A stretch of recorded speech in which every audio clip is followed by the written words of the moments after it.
We tend to think of the internet as an invisible, wireless cloud hovering around us.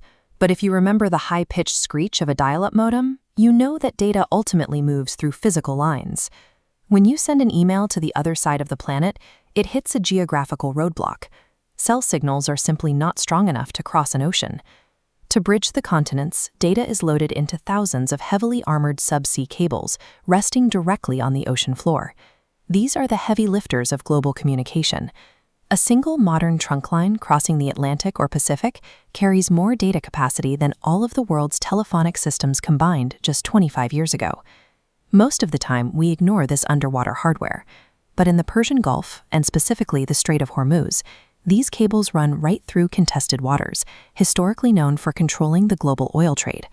Iran is expanding its territorial ambitions. After years of harassing bulk carriers and container ships, they are now asserting sovereignty over the subsea cables, claiming the right to charge a transit fee for any data flowing in or out of the Gulf. A regional power is actively trying to place a physical toll booth on what is supposedly a borderless digital network. Look at the western edge of the Persian Gulf. You have Kuwait, Saudi Arabia, Bahrain, Qatar, and the United Arab Emirates. These are highly developed, wealthy nations, completely reliant on real-time global connectivity. This map illustrates the geographical paradox at play here.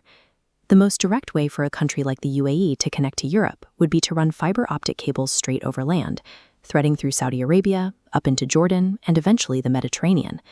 But the political reality prevents that. Many of these neighboring states deeply distrust one another, and they actively refuse to make their national infrastructure dependent on a neighbor's goodwill. As a result, countries like the UAE and Kuwait isolate their networks, pushing their only international internet access offshore. This creates a severe geographic bottleneck. Because they avoid land routes, all of those cables funnel directly into the narrowest point of the water, the Strait of Hormuz, right under Iran's nose. To be fair, keeping cables out of neighboring countries does help them avoid the logistical nightmare of maintaining fiber across incredibly hostile, barren desert terrain. But laying infrastructure in the ocean introduces a fatal flaw. Subsea cables sit completely static. They cannot dodge a threat, and the host nations have no practical way to defend them thousands of feet underwater.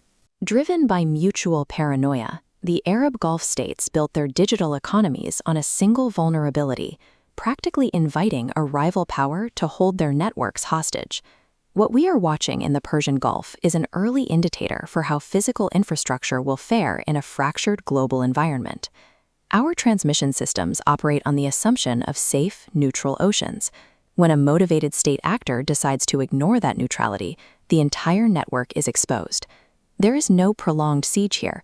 A physical target that cannot be defended can be severed in a single day by anyone with a boat and the right submersible tools. As reliance on the ocean floor becomes a clear liability, securing data requires a route that physically cannot be cut by an adversary's navy. The only viable alternative points upward into low Earth orbit.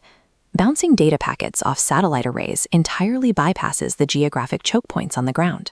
But replacing the massive capacity of subsea trunk lines requires an enormous hardware footprint.